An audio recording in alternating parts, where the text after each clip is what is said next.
Hoje nós começaremos essa caminhada do ano letivo do curso de teologia, né, da graduação em teologia modalidade EAD, tratando e pesquisando um assunto, né, discutindo um assunto que faz parte de um dos módulos, né, de uma das disciplinas, que é a Introdução à Bíblia. E o meu interesse neste momento, neste primeiro contato com você, é falar um pouco desta relação entre piedade e leitura crítica. Nós sabemos que o texto bíblico, ele já há muito deixou de ser um objeto de pesquisa só da igreja. O texto, a história da pesquisa ao texto bíblico, né? A história das ciências bíblicas, ela tem demonstrado uma presença muito significativa, muito marcante do texto bíblico, inclusive, nos espaços acadêmicos em geral. Nós encontramos pesquisas em ciências sociais, história, literatura, tendo a Bíblia como fonte de pesquisa. Então, de certa forma, quando nós estamos tratando das pesquisas bíblicas, não estamos nos limitando simplesmente ao trato eclesiástico, pastoral, comumente realizado nas igrejas. Então isso significaria dizer que o texto bíblico ele é fonte para pesquisas científicas. Ao mesmo tempo, essas pesquisas científicas, elas contribuem para o fazer teológico, contribuem para a caminhada nas comunidades, ou seja, há uma contribuição também para o senso de piedade. E eu vou explicar daqui a pouquinho o que eu quero dizer com essa leitura piedosa, esse acesso, essa aproximação piedosa e, ao mesmo tempo, crítica, aguçada, com acuracidade. Então, assim, para iniciarmos o nosso diálogo, precisamos levar em consideração que a Bíblia, ela é, ao mesmo tempo, fonte de pesquisas acadêmicas, científicas, e pode, sim, ser acessada a partir dessas pesquisas acadêmicas e científicas, acessadas com um interesse de contribuição para a vida, com um interesse de promoção e de engajamento para a transformação e para alimentar, dar vida às práticas na comunidade de fé e etc. Bom, podemos iniciar citando aqui uma ideia que aparece nas pesquisas de um crítico literário canadense chamado Northrop Frye. Northrop Frye, ele tem pelo menos 2 livros assim traduzidos para o português muito importantes. Um é o Código dos Códigos, que trabalha uma espécie de narrativa ou análise narrativa de todo o texto bíblico. Ele, inclusive, usa a expressão mitos como o seu conceito mais etimológico, né? Mitos como narrativa, e ele avalia o texto bíblico em sua estrutura narrativa, em seu campo e horizonte total, ou seja, ele avalia literariamente como uma grande narrativa de Gênesis a Apocalipse, usando critérios, inclusive, da crítica literária, esse texto que para nós é tratado nas comunidades como texto de fé. E aqui ele o avalia como um texto com estratégias literárias, ele acessa o texto a partir de teorias da literatura. E um outro texto também muito importante, que é o Anatomia da Crítica, que nesse texto ele faz uma afirmação importantíssima para quem trabalha com o texto bíblico. Ele diz o seguinte, ele afirma que seria ou é impossível nós entendermos bem a literatura ocidental se não entendermos profundamente o texto bíblico. Uma afirmação como essa nos leva a perceber que a Bíblia é um texto da cultura. Ou seja, o seu consumo, a sua presença na cultura, especialmente na cultura ocidental, promove identidade, imaginários, gêneros literários que vão se fixando no fazer da literatura. Ou seja, a Bíblia como um objeto da cultura, a Bíblia como uma parte importante da dinâmica cultural e da formação de compreensão de mundo, da arte, etc. Isso é muito óbvio, porque quando olhamos, por exemplo, a história da recepção do texto bíblico nas artes, na poesia, na literatura, na música, nós somos claramente informados de que a Bíblia foi e é um livro importantíssimo para a formação da cultura ocidental. Então, quando nós estamos falando de Bíblia, nós estamos tratando de um texto da cultura, um texto consumido pela cultura, um texto que gera gêneros comuns que perpassam a vida cotidiana das pessoas, mas também instrumentaliza estruturas de linguagem e forma maneiras de produção do saber. Então, nesse sentido, a frase ou a ideia de que a Bíblia é um texto da cultura torna ainda o nosso trabalho mais importante, porque entender então o texto bíblico não é simplesmente uma ação para entendermos as práticas pastorais ou da vida da igreja. Entender o texto bíblico é também entender um instrumento importante para a cultura. Bom, algumas questões iniciais, né? O que eu quero dizer com crítica? No título da nossa reflexão, está dito que estamos introduzindo a Bíblia, ou seja, introduzindo aos estudos da Bíblia ou às pesquisas que já foram realizadas a Bíblia e que leva em consideração um equilíbrio no horizonte da piedade e da crítica.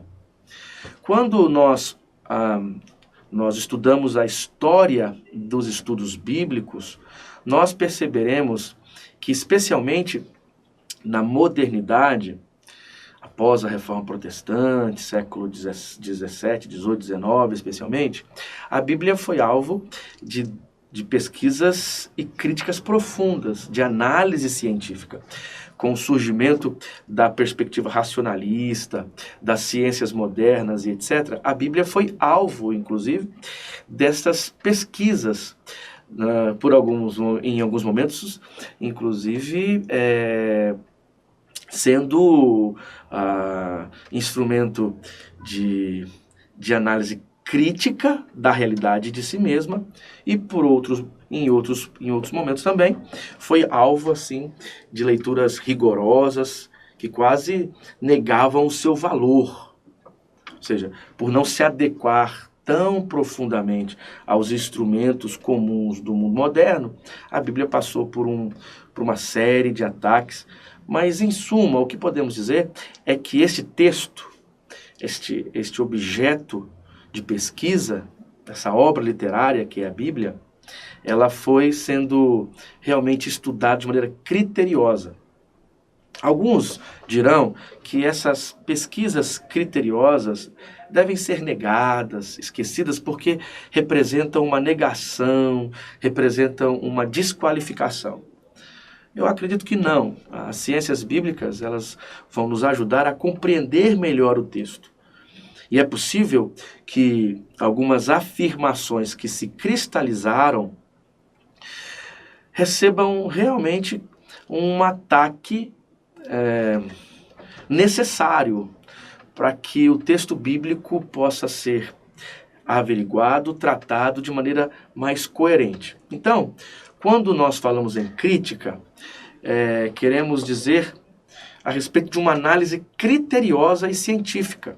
Então, as ciências bíblicas, elas vão desenvolver instrumentos, ferramentas, para que a Bíblia seja estudada de maneira criteriosa, científica, para que os seus gêneros sejam bem compreendidos, para que a sua dinâmica interna, a sua relação com o passado, as suas formulações de imaginários sejam bem compreendidos. E isso torna o texto bíblico, então, um alvo de análise criteriosa e crítica. o que vai promover um conjunto de ciências que tratarão do texto bíblico. Crítica também é uma análise crítica, porque é uma pesquisa livre dos interesses eclesiásticos. O que isso quer dizer?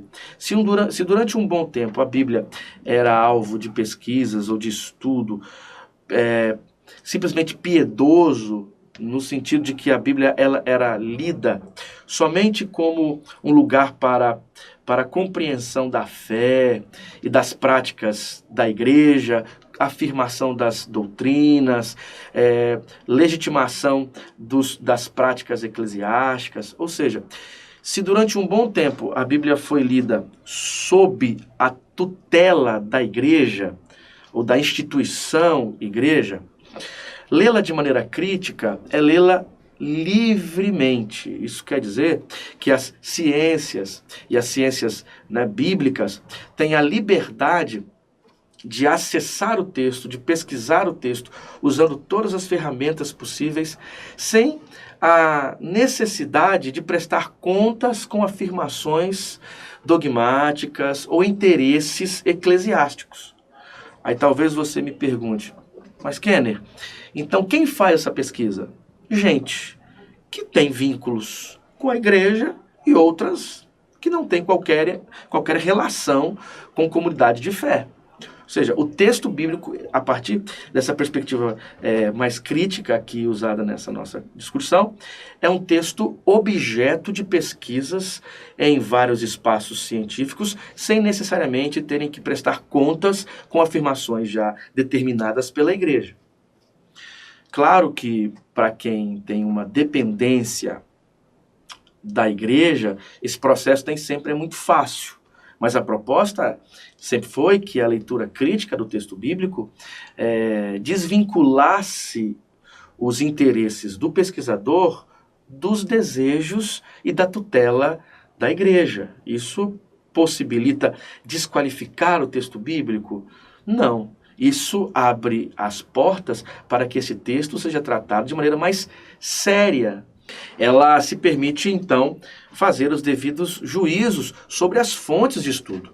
Não é? Ou seja, esse objeto de estudo pode passar por críticas à luz de pesquisas históricas, arqueológicas, literárias.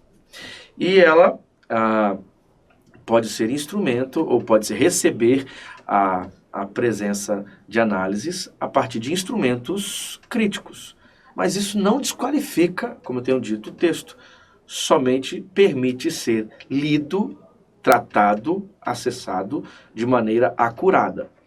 E também é crítica porque não é uma leitura inocente.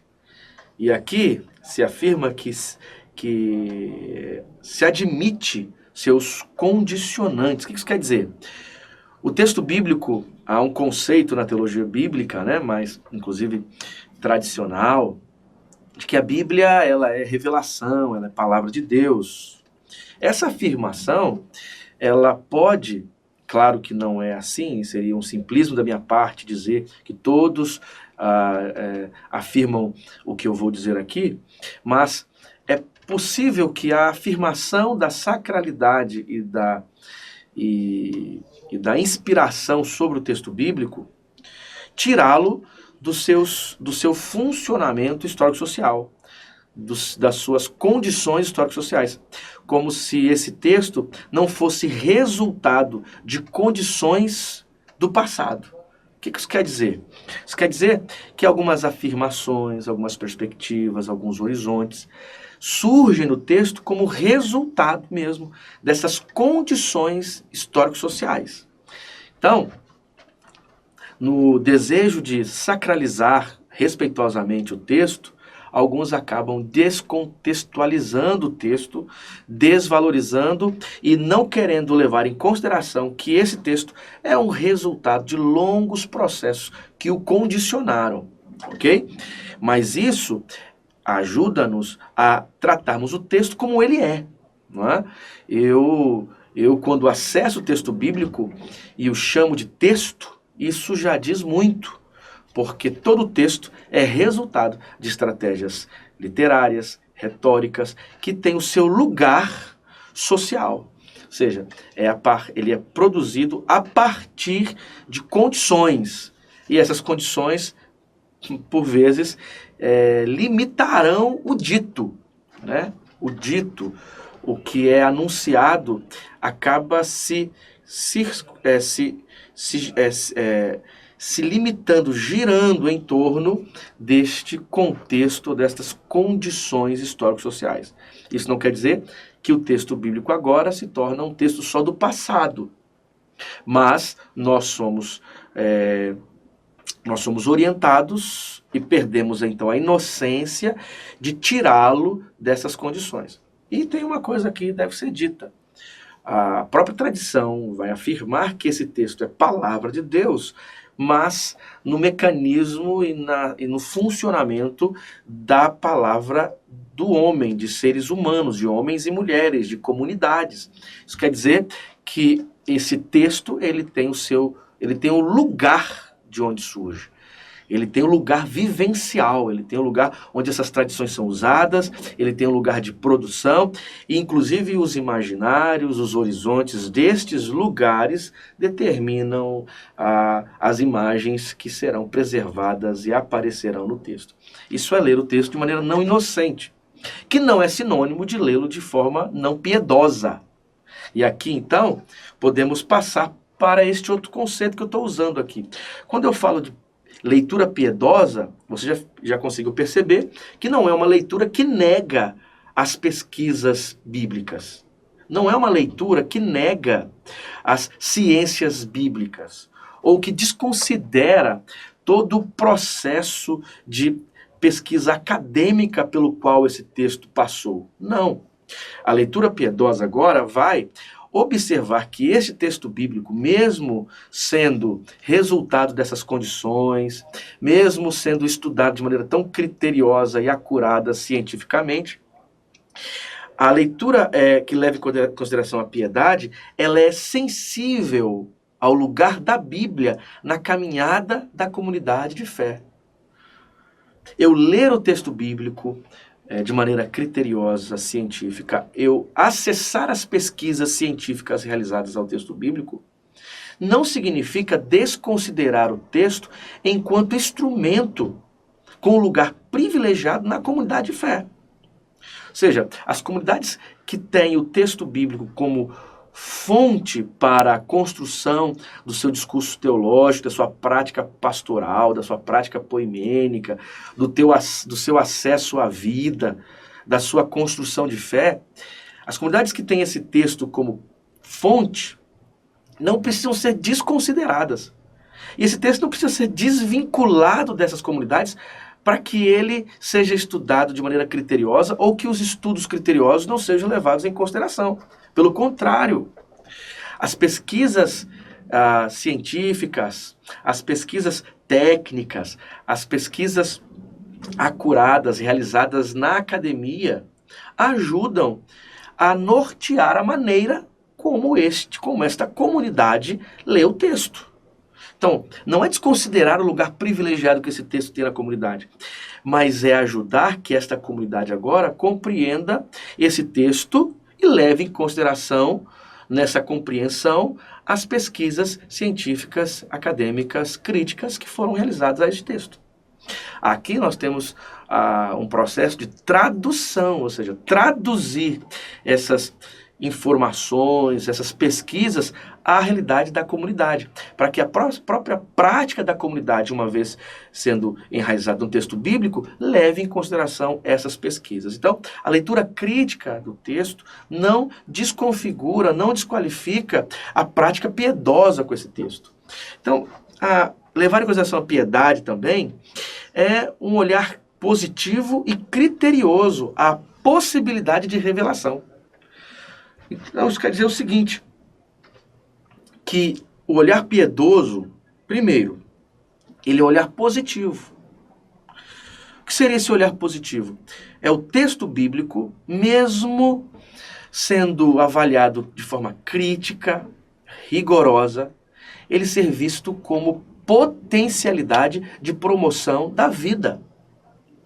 Inclusive, esses critérios acadêmicos, essa leitura acurada pode nos ajudar a fazer uma interpretação, nos ajuda a uma aproximação que seja capaz de fazer uma leitura a contrapelo. Ou seja, fazendo o texto ser o que ele é, sem desconsiderar as suas dificuldades e, ao mesmo tempo, olhá-lo de forma positiva, de forma sensível e ver nele potencialidade de revelação.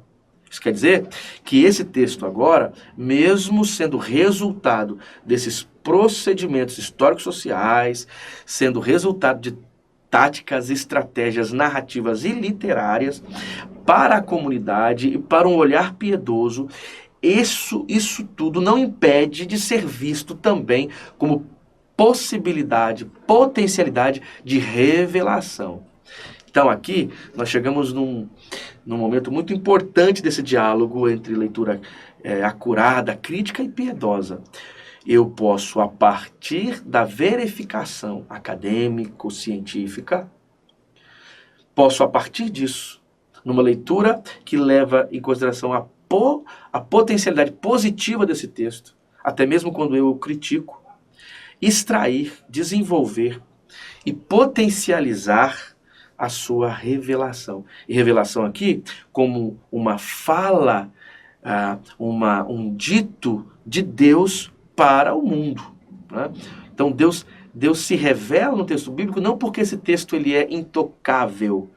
Ele se revela porque ele tem algo a nos orientar, algo a nos dizer. Como se o texto, então, aqui se tornasse uma espécie de mecanismo, uma espécie de sustentáculo, de caminho através do qual podemos ouvir as experiências que geraram esse texto e consequentemente, ouvir essa possível orientação revelatória de Deus. Então, não é simplesmente uma leitura literalista, inocente, mas é crítica e ao mesmo tempo sensível. É uma leitura, então, aberta ao engajamento, à estética e a uma leitura histórica. E eu quero explicar isso aqui. Essa leitura piedosa que possibilita o engajamento, quer dizer que quando eu valorizo o texto bíblico como obra importante, se eu leio o texto de maneira crítica, é porque esse texto é importante. Se eu me dobro diante da necessidade de uma pesquisa acurada desse texto, é porque esse texto me toca. Então, lê-lo acurado e criticamente não é desvalorizá-lo, é o contrário. Então, uma vez que eu leio o texto assim, ele pode agora servir como instrumento para que eu entre em engajamentos na vida. Então, ele me orienta. Enquanto palavra de Deus, ou enquanto caminho através do qual a palavra de Deus se manifesta, ela me levará ao engajamento. Há também a experiência estética, ou seja, uma leitura que traz prazer e, mais do que isso, criativa. Ou seja, por ser um texto importante e que eu leio de maneira criteriosa e crítica, eu entro numa relação estética, criativa com esse texto. E é uma leitura histórica, não histórica no sentido de averiguação do que aconteceu no passado. Histórica porque o lugar histórico onde esse texto é lido, por ser algo importante e se tratar de maneira piedosa, é parte da construção do seu sentido.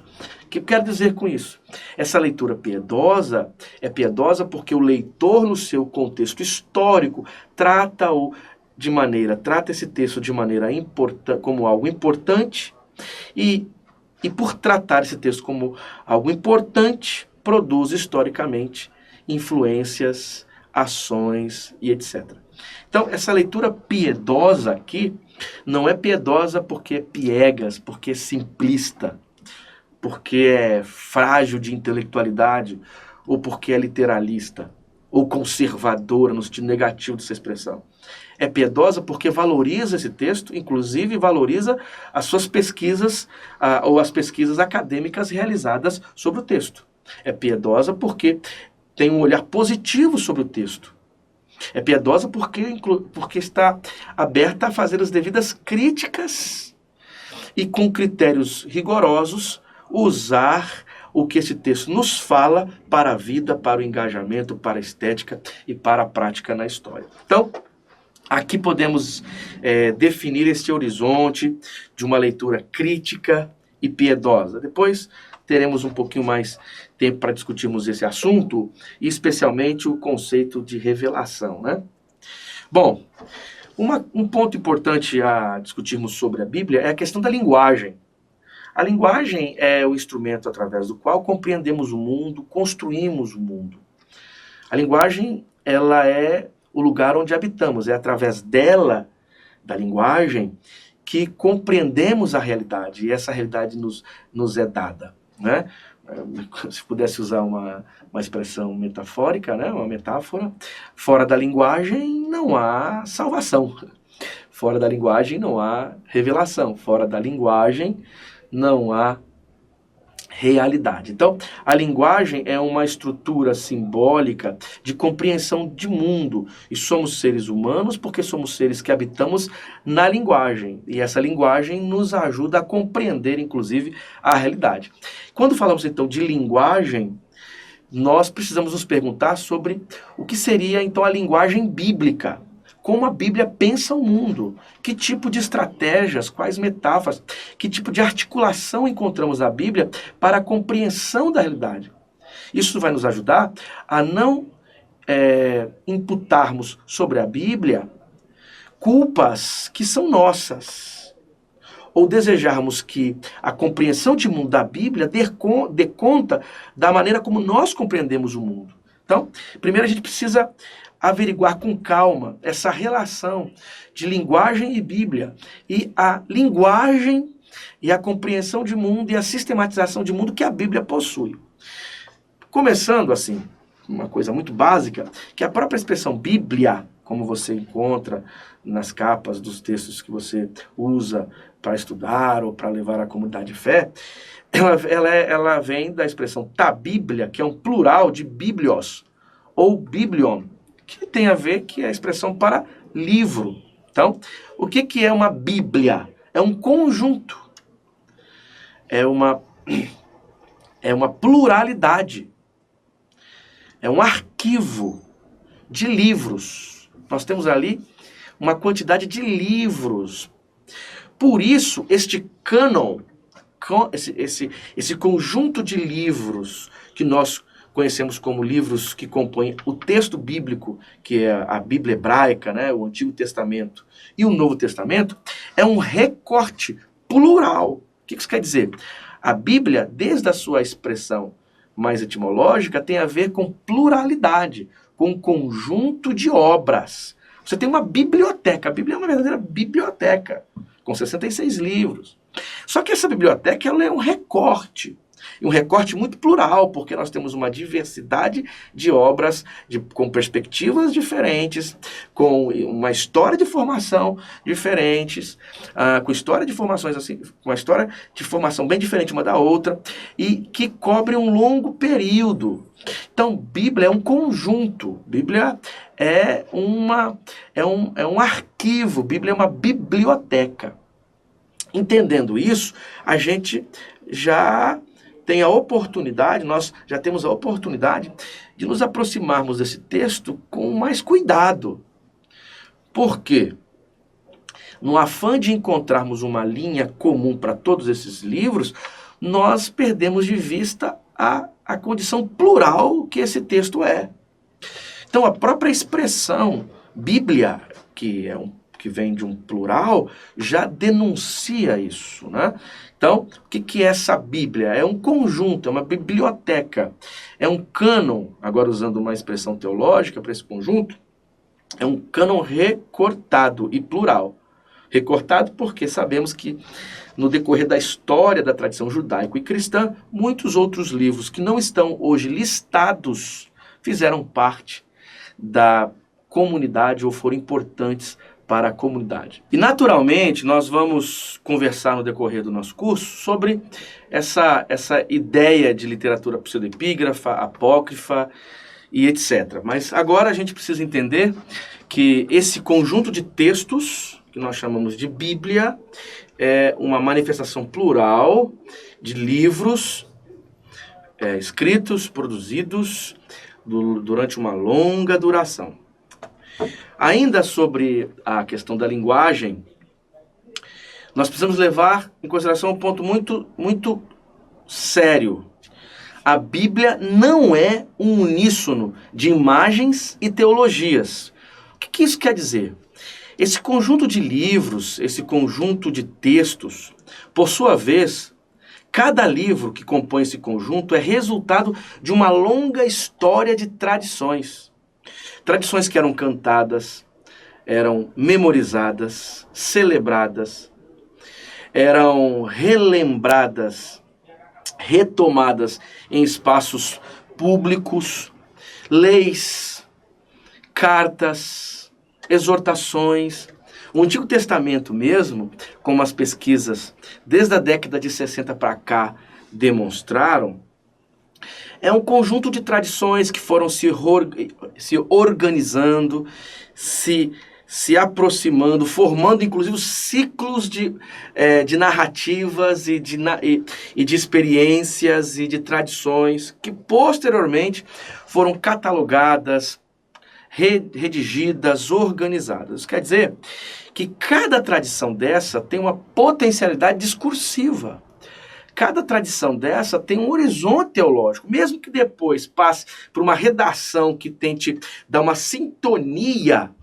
Você percebe que o texto bíblico ele é um conjunto de vozes. Por isso que até falar em uma teologia do Antigo Testamento, o Gerstenberg, que escreveu um texto sobre teologia do Antigo Testamento, ele vai falar sobre teologias no Antigo Testamento. Isso quer dizer que o Antigo, como o Novo também, representam um conjunto de discursos, um conjunto de perspectivas teológicas. Então não podemos crer numa univocidade. É como se estivéssemos falando de um coral organizado, mas com vozes diferentes. Então a história das tradições já nos ajudará a entender isso, né? Como um conjunto de livros, de tradições, de textos com vozes teológicas diferentes. Veja, isso fica muito claro dentro da própria Bíblia, né? Você tem um livro como o de Jó, que possui uma perspectiva sobre a relação com Deus e com a vida muito diferente do que encontramos na antiga sabedoria, que aparece, inclusive, no livro dos Salmos. Você tem nos Salmos uma ideia de que o justo é abençoado e o injusto é amaldiçoado, é diluído, é destruído, passa por problemas. Logo, essa lógica meritória dá sentido a um jeito de compreender a vida. Essa sabedoria antiga vai, então, interpretar que as dificuldades que alguém passa é resultado da sua impiedade e os benefícios, de outra forma, também é resultado da sua justiça. Então, se você está numa situação ruim, é porque algo de errado você fez. Esse era o sistema da sabedoria, a chamada velha sabedoria, ou antiga sabedoria. Quando você lê o livro de Jó, você percebe que o justo também sofre. Não por causa pessoal ou por algum erro, simplesmente porque a vida é marcada por incoerências. Ora, no texto de Jó, essa maldade, essa dor, esse sofrimento é resultado de uma liberação, de uma permissão do próprio Deus. Ou seja, o justo também sofre. Nós temos aqui duas perspectivas teológicas diferentes. Você encontra isso dentro do Evangelho de João, por exemplo, também. Dentro do próprio Evangelho, nós temos ruídos teológicos. Quando você olha o Novo Testamento em geral, você perceberá discursos sobre a parousia, o fim dos tempos, discursos sobre liderança, discursos sobre salvação, sobre funcionamento da igreja e etc., que não são iguais, que não seguem a mesma perspectiva. Então a Bíblia ela não é um uníssono de vozes. Ela é um conjunto de muitas vozes, por vezes diferentes, que exalam, então, assim, essa revelação do Deus gracioso que se mostra em Jesus Cristo. Então, ela é uma flor, assim, muito frágil, quase uma flor sem defesa. Isso quer dizer que o texto bíblico, ele não é um todo coerente de afirmações. Então, ler a Bíblia de maneira dogmática é um erro estrutural, porque o próprio texto bíblico não é dogmático. Há um exemplo bom para entender isso é a fuga na teoria musical. A música clássica, ela tem um arranjo que se chama fuga. Beethoven produziu fugas.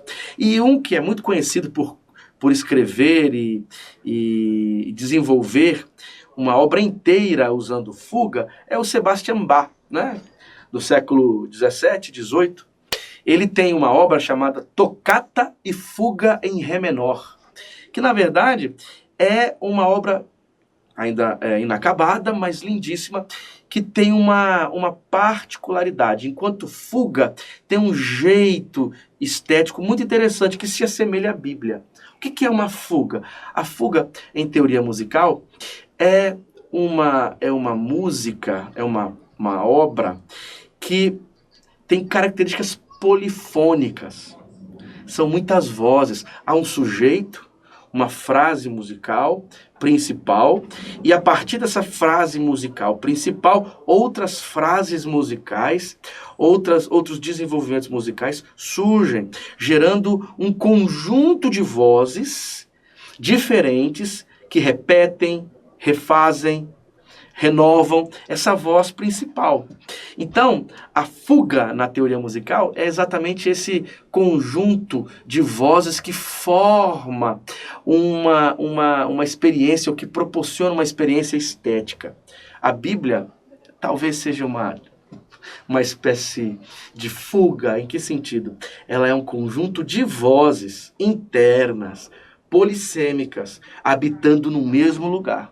Logo, por conta da sua história de formação, seus diferentes livros, as suas muitas tradições, os períodos diferentes quando esses textos surgem. Então, de acordo com a história da formação do povo de Israel e das comunidades cristãs, os textos vão ganhando novas perspectivas também, e novas ideias vão surgindo. Este é o texto que determina, conduz, alimenta e ilumina a fé das comunidades. Não é um texto domesticável, não é um texto unívoco, não é um texto com uma voz só, mas é um conjunto de vozes que formam essa linda melodia que parece uma fuga, mas que alimenta, direciona, aviva as esperanças. Ou seja, pensando de maneira teológica agora, Deus escolhe se revelar também na multiplicidade das vozes.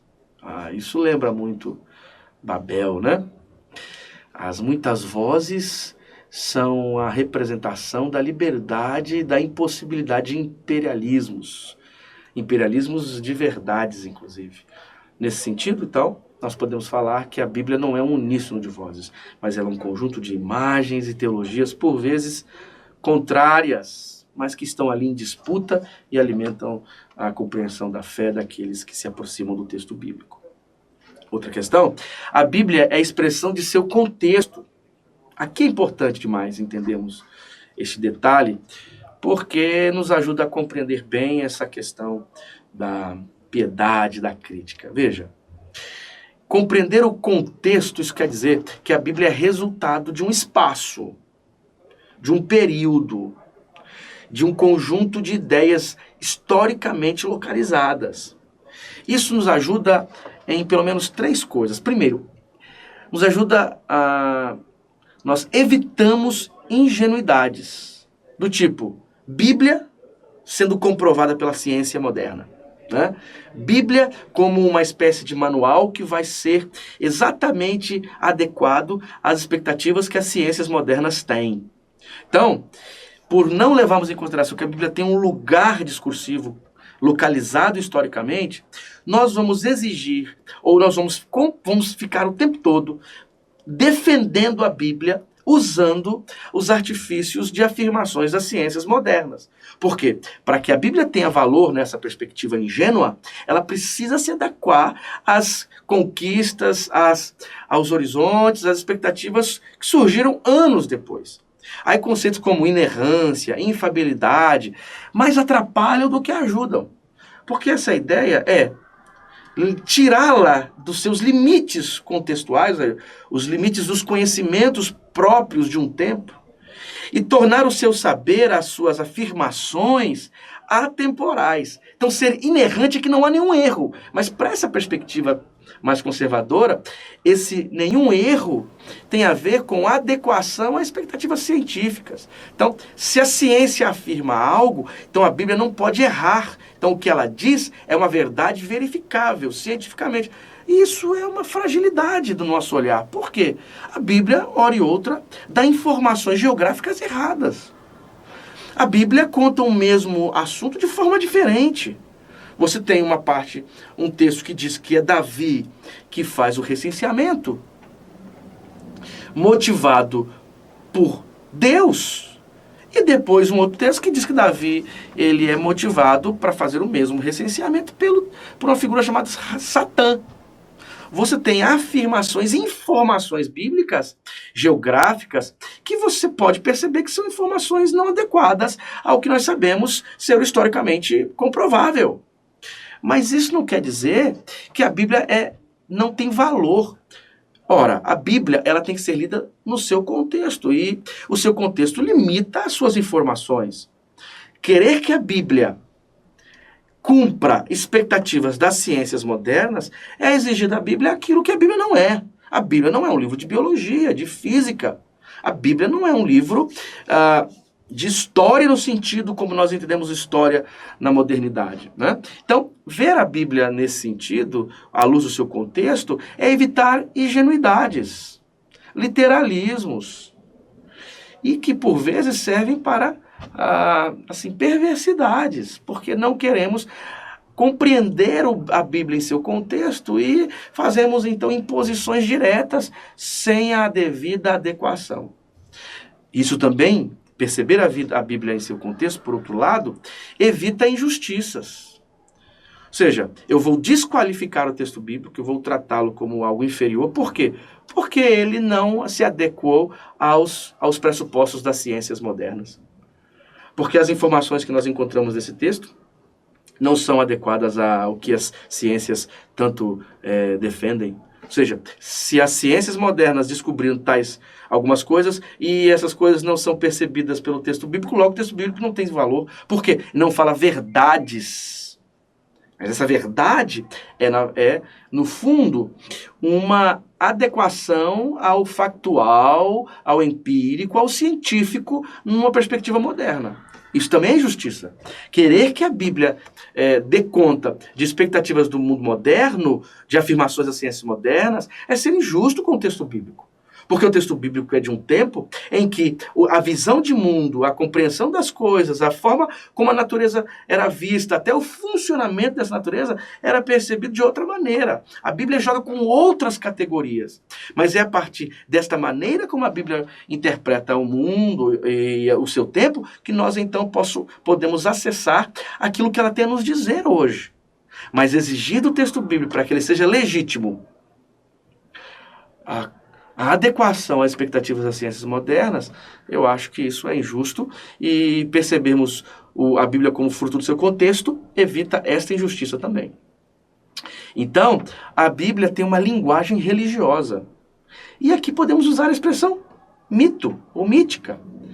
Mito ele pode ser visto como um gênero literário, né, um gênero, que tem uma estrutura, se preocupa com a origem, explica o porquê das coisas estarem como estão, numa linguagem religiosa. Aqui há uma coisa interessantíssima, porque a linguagem bíblica é uma linguagem que joga com expectativas religiosas. E esta é uma forma, uma compreensão de mundo. As ciências modernas têm a sua compreensão de mundo. A linguagem bíblica tem uma outra proposta de compreensão de mundo. Isso quer dizer que eu tenho que acessar o texto bíblico e perceber esse texto bíblico como uma proposta religiosa de compreender o mundo. Não inferior, mas uma proposta. A linguagem mítica não é uma mentira, não é uma falsificação da realidade. Para começar, a realidade é sempre intermediada pela linguagem. Então todos estão no mesmo jogo de compreensão da realidade. Logo, a linguagem mítica é uma forma de compreender este mundo. E eu preciso agora discernir, preciso acessar, preciso perceber a sua razão interna, a sua racionalidade interna. Simplificando, mito é percepção de mundo.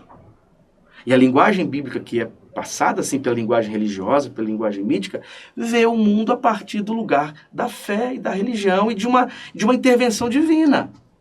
As ciências vão compreender o mundo de outra forma. Um exemplo claro, quando falamos de amor, a poesia tem a sua proposta linguística, a sua proposta metafórica de compreender o amor. Se um biólogo for falar do amor enquanto resultado do funcionamento biológico, ele vai ter um olhar também sobre o conceito de amor. Agora eu te pergunto, a poesia, quando fala de amor, não fala de verdade? Não fala a partir do lugar de uma verdade, ou seja, de uma compreensão legítima, como também a biologia? São dois lugares diferentes de compreender o mundo. Da mesma forma, a linguagem bíblica ela não pode ser desqualificada porque não se adequa a uma proposta de compreensão de mundo do mundo moderno. Não dá para exigir isso do texto bíblico. Então, a linguagem... Veja, você vai encontrar dentro do texto bíblico a expectativa de que seres angelicais podem ter relações com mulheres, como acontece em 1 Coríntios, que é uma exortação que Paulo faz no capítulo 11. Você, ao ler Gênesis, você perceberá qual a visão de mundo que os autores ali têm. De um mundo dividido em duas grandes partes, de um céu que preserva um grande mar, que é sustentado por pilastras, ou seja, porque vem de lua, porque há uma abertura das comportas do céu, ou seja, é uma outra compreensão de mundo, é uma outra proposta de acesso à realidade. Então a linguagem bíblica é uma linguagem religiosa, é uma linguagem mítica nesse sentido. Não como mentira, mas como possibilidade de compreensão da realidade. Então, quando nós falamos de Bíblia e entramos no conceito, inclusive, de revelação, aqui a gente tem um lugar bem interessante para agirmos de maneira piedosa e crítica. Qual o processo do texto bíblico? O texto, ele é o terceiro momento dessa formação, dessa experiência. O texto não é a revelação. O texto não é Deus, isso é muito óbvio, né? O texto, a letra, a palavra, a estrutura gramatical, a linguagem gramatical, a linguagem narrativa, a materialidade textual, não é Deus. A Bíblia não é Deus. Não podemos confundir. O texto bíblico é resultado de uma experiência com a divindade. Então, simplificando nesse gráfico aqui, é o seguinte, o primeiro momento é essa revelação. Essa revelação, então, é uma ação de Deus na história. É uma experiência Deus-humanidade. É uma comunidade, é um grupo social, é uma figura, é um profeta, é um povo, é uma mulher, um homem, que tem uma experiência que é uma experiência de contato, que se dá na vida, que se dá na história. Essa experiência ela é interpretada, ela passa por um filtro de interpretação. E essa interpretação é feita por homens e mulheres em um lugar com condicionantes culturais e sociais. Então, essa experiência que acontece na história, ela é interpretada.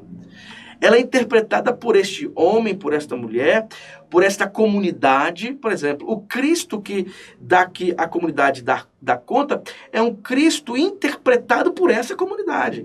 O Javé que é vivenciado pelo povo de Israel é um Javé que agora é interpretado por categorias culturais históricas. Então, não podemos confundir essa interpretação com a própria revelação ou com o próprio Deus. esse Deus, essa divindade que se manifesta, que se revela, que se deixa ver, que se dá, que se aproxima, essa experiência passa por uma interpretação, passa por um processo hermenêutico, por um filtro, que tem condições históricas, condições culturais que determinam isso. E isso produz o texto, isso torna-se narrativa, isso torna-se texto, torna-se testemunho cristalizado. O texto é o resultado terceiro desse processo. Então, quando eu leio de forma crítica, analítica, o texto e suas condições, eu não estou criticando a revelação, não estou criticando a experiência. Estou avaliando o caminho pelo qual essa experiência se deu, ou se dá para nós. Logo, nós temos aqui uma heurística estrutura, né, que nós podemos avaliar com muito cuidado. Então, a leitura bíblica acurada, ela leva em consideração que este texto é resultado de processos interpretativos e é um conteúdo construído histórico e culturalmente.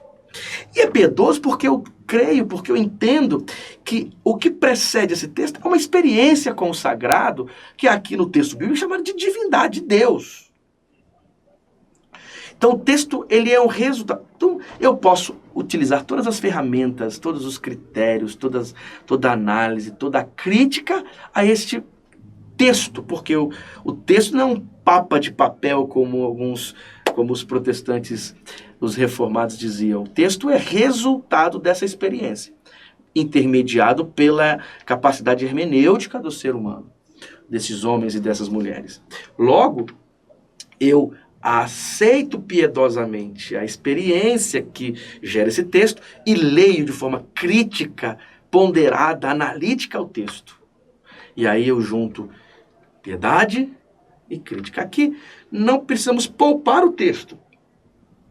O texto está aí dado como resultado desse processo, porque sabemos que é uma latência de uma experiência que precede o texto. Aí nós podemos então entrar na questão do acesso a esse texto. Eu já tenho os pressupostos de como tratá-lo, e agora eu tenho que consumi-lo, recebê-lo. Aí podemos falar de Bíblia e essa recepção.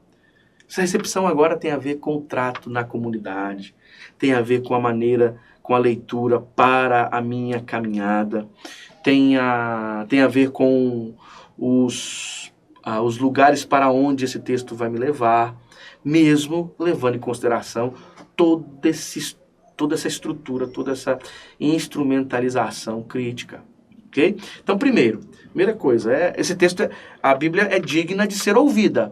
O pressuposto piedoso, ele leva em consideração todas as críticas feitas ao texto bíblico, todo o trabalho exegético, toda a avaliação criteriosa, inclusive a crítica a alguns textos, se for necessário, ou seja, textos violentos, misóginos, ou textos que revelem algum tipo de desumanização, fruto das próprias condições de onde surgem esses textos. O meu olhar piedoso vai sim avaliar e criticar isso e reler, refazer, porque é tratado esse texto como algo a ser ouvido. É um texto que é piedosamente aceito como importante. Por isso, necessita ser interpretado. E o que é interpretar? Interpretar é passar esse texto pelo crivo da capacidade de ser aplicado, de ser vivenciado, de ser consumido. Aí, as ferramentas que nós temos vão nos ajudar a tratarmos esse texto, olhando o seu funcionamento, as suas ideias, inclusive nos permitindo acessar instrumentos que ajudem na crítica a esse texto.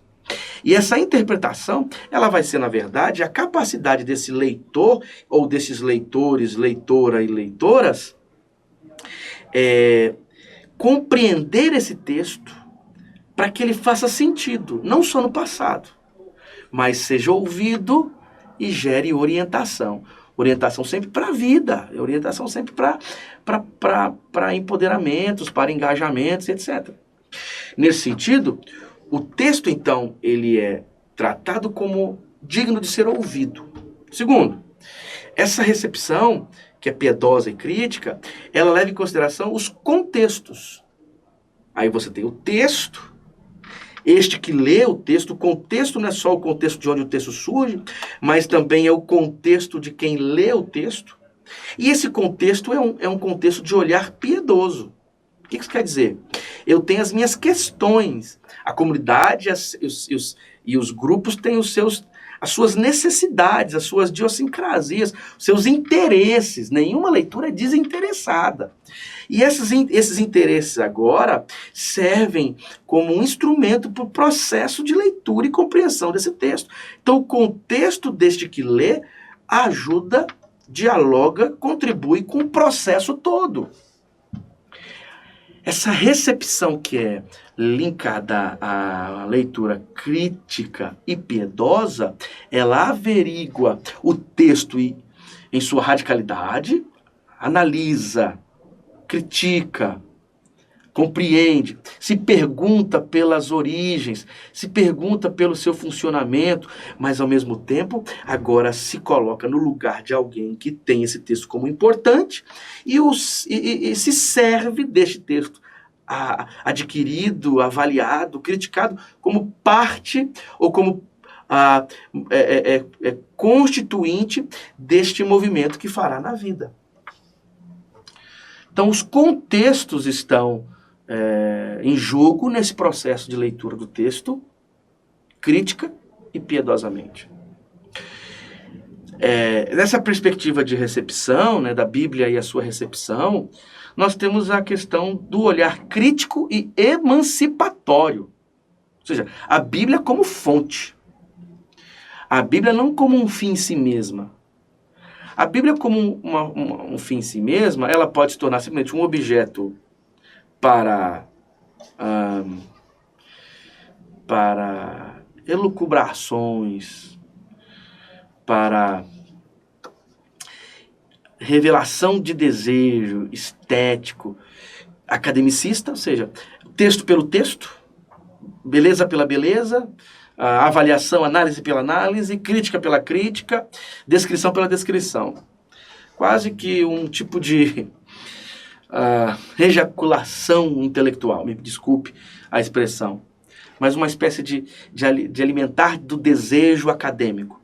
Como também, por outro lado, pode se tornar um texto que ele é simplesmente um instrumento para me levar para o gueto, para ficar alimentando a minha fé desencarnada, ou para ser lido de maneira literal, de forma que não possa ser avaliado com cuidado. Esses dois extremos são ruins.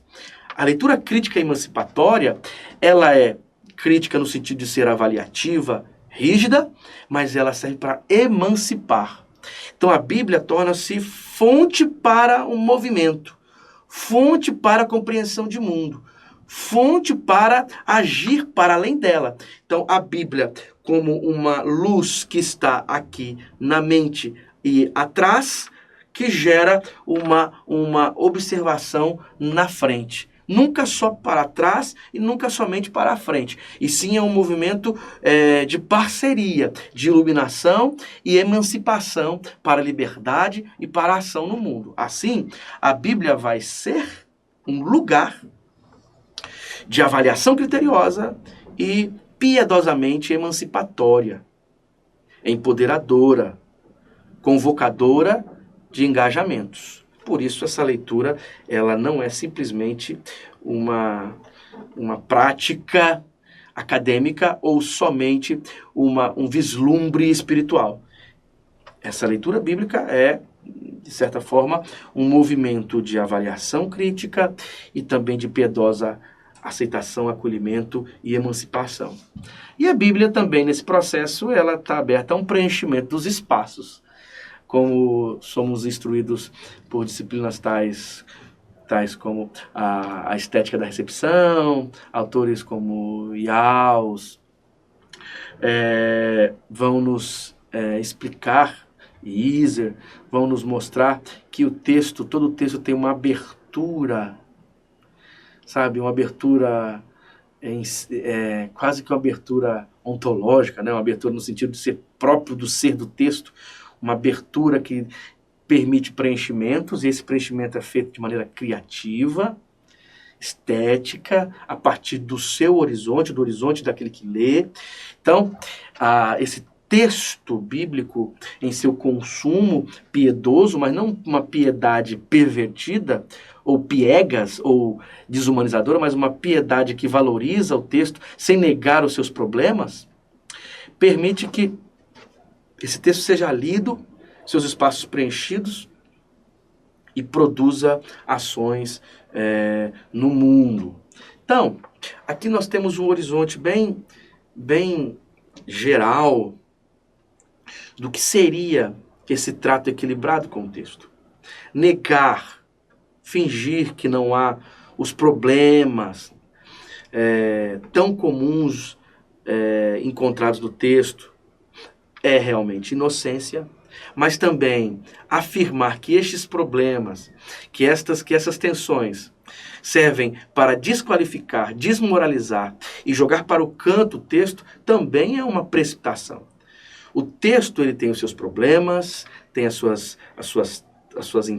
intrigas, as suas disputas, suas dificuldades, mas a partir da piedade, de um olhar piedoso, você é capaz de levar em consideração todas essas tensões, todos esses problemas, todas essas dificuldades que o texto tem, e ao mesmo tempo ser capaz de encontrar nele revelação. Revelação não como uma espécie de iluminação atemporal, dogmática, não, revelação como potencial, revelação como o falar de Deus para o nosso tempo, nos ajudando no processo de compreensão da vida, no processo de compreensão da fé, sempre de maneira frágil, aberta a se refazer. Então não é uma ideia de revelação enquanto imposição, mas de iluminação para a vida, aberta a novas e contínuas possibilidades. Então, você entra no espaço do equilíbrio entre toda uma história de pesquisas bíblicas e também uma história de leitura piedosa e valorativa, né? Valorativa em sentido positivo deste texto. Então, é possível você valorizar o texto, amar esse texto, servir a esse texto, iluminar a sua vida a partir desse texto, sem desconsiderar as questões acadêmicas, críticas e as pesquisas que tanto contribuem para esse processo todo. Obrigado, um grande abraço e nos encontraremos logo logo.